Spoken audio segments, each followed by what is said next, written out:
Para que o teu coração esteja aberto para aquilo que eu vou estar compartilhando com vocês, é um texto que está em Mateus 18, a partir do verso 28.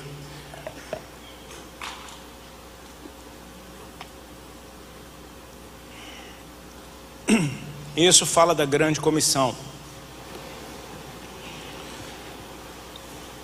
São o último relato da carta de Mateus. É a famosa... Eu vou chegar a boca mais perto do microfone e aí você abaixa um pouquinho aí para ele não apitar. Amém? Ó. Amém. Obrigado. O texto diz assim: Jesus, aproximando-se, falou-lhes dizendo: toda a autoridade me foi dada no céu e na terra. Ide, portanto, fazei discípulos de todas as nações, batizando-os em nome do Pai e do Filho e do Espírito Santo, ensinando-os a guardar todas as coisas que vos tenho ordenado. E eis que estou convosco todos os dias, até a consumação dos séculos. A grande comissão tem a ver com o ensino. Amém? Amém? Ensinando-os a guardar todas as coisas que eu vos tenho ordenado. Que o Senhor nos abençoe. Irmãos, em primeiro lugar, eu gostaria de propor para você enxergar o que Jesus nos dá como mandamento, como algo que é muito mais do que mandamento. Uma coisa eu tenho certeza, que quando eu chegar diante do Senhor e vê-lo como Ele realmente é, eu vou ficar fascinado com a grandeza desse Deus e vou ter a certeza de que nem na minha imaginação mais fértil eu poderia imaginar um ser tão grandioso, tão majestoso, tão glorioso como Ele é. Sabe, nós nascemos, crescemos, nos reproduzimos e morremos, e a eternidade é algo que nos fascina, e esse ser é eterno. Então assim, só de cara ele é fascinante, porque Ele não tem começo e não tem fim. Ele era, Ele é, Ele há de vir. Ele nos salvou, Ele está nos salvando, Ele nos salvará. Sabe, ele fez, Ele faz, Ele vai fazer. É muito para a nossa cabeça. Mas o que eu queria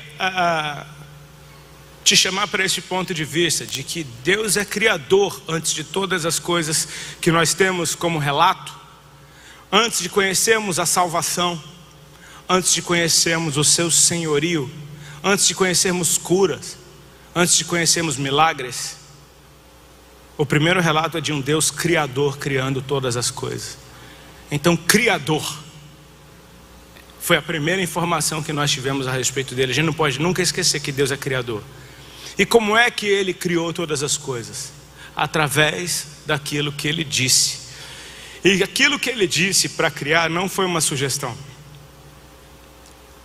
Foi no imperativo. Mas no imperativo, não simplesmente dando uma ordem para que as coisas acontecessem, mas simplesmente trazendo elas à existência enquanto Ele falava. Ou seja, eu preciso me lembrar de que o Deus Criador, quando fala, Ele cria. Ou seja, quando Deus abre a boca para falar, sai vida da boca dele. Amém? Haja luz, houve luz. Simples assim. Quando Ele abre a boca para falar, as coisas acontecem. Posso te dar um exemplo bem bobo? Imagina que você acordou naquele dia mal, aquele dia que está tudo dando errado, que você está triste, deprimido, desesperado. Então aparece o Senhor, Ele se manifesta na sua frente e diz: bom dia. Pronto, o seu dia ficou bom na hora, porque Ele acabou de criar um dia bom para você. Amém?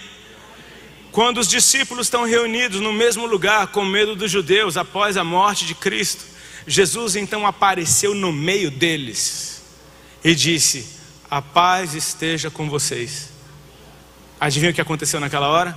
O medo foi embora, a paz reinou, porque o príncipe da paz chegou e Ele ministrou a sua paz. Ele não deu uma saudação: paz do Senhor, irmãos. Não, Ele ministrou a paz num ambiente de medo.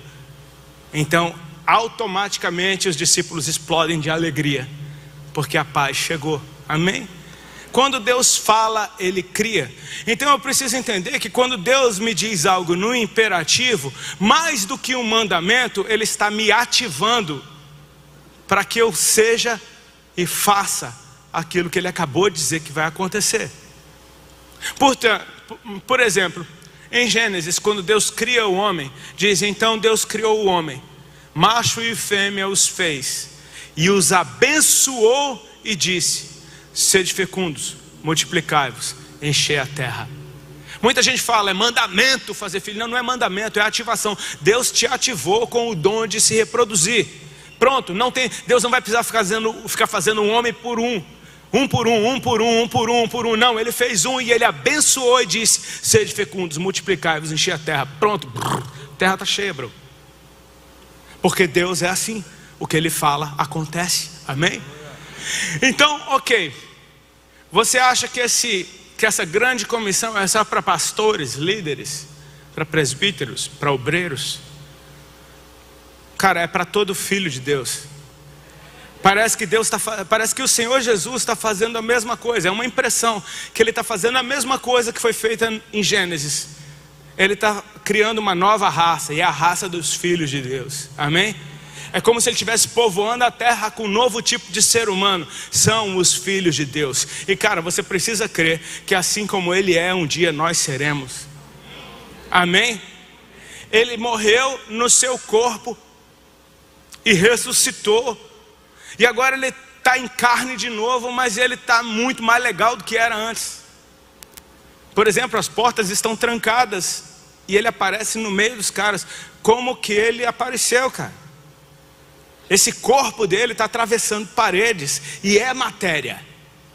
Ele está atravessando paredes, ele aparece no meio dos caras, daqui a pouco ele some no meio de todo mundo. Você fala, aonde é que ele foi? Mas ele está em carne, ele comeu com os caras. Ele falou, a paz esteja com vocês, tem alguma coisa de comer? E nisso ele está ativando o fato da gente ser crente, que só pensa em comer. Entendeu? Acabou de ressuscitar. Você tem alguma coisa de comer? Aparece no Mar da Galileia, filhos, tem alguma coisa de comer? É tudo comida, bicho. Os caras no caminho de Emaús estão andando com ele e não percebem quem ele é. Por quê? Porque esse corpo, ele se revela ao que ele quer. E aí quando eles entram no partir do pão, mais uma vez comendo, os olhos de ambos se abrem, eles veem que é o seu. Quando vê que é o seu some.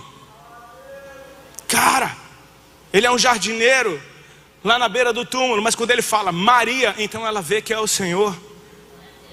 Que corpo é esse que o Senhor Jesus está agora?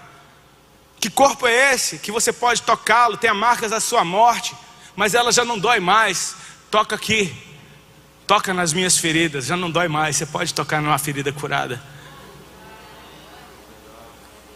Que corpo é esse que ele dá as últimas instruções e à vista de todo mundo ele sobe aos céus numa nuvem? Já pensou na loucura, cara? Que ele é o primeiro de muitos. Tem um homem no céu. Já pensou nisso? Tem um coração batendo no céu nesse momento. Ezequiel viu.